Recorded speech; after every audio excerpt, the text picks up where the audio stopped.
Dumadami na po ba yung mga nagpupunta doon para magpatulong, sir? Hindi kami nawawalan ng kliyente.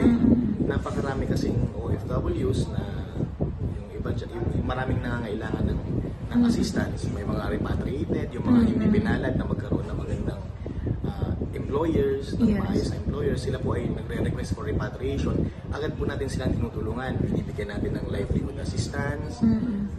Depende po kung ano yung pangangailangan nila. May mga medical din po mula sa aming action fund. Binibigyan po natin yun.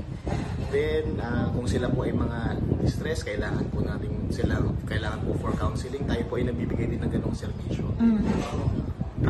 Okay, sir.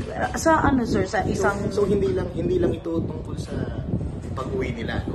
Tayo rin po sa DMW, nagbibigay tayo ng overseas jobs fair.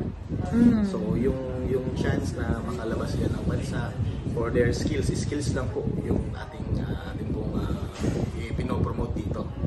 Yung mga skilled workers po natin na magkaroon ng chance na makalabas upang makapagbigay ng maayos na buhay sa kanilang mga pamilya.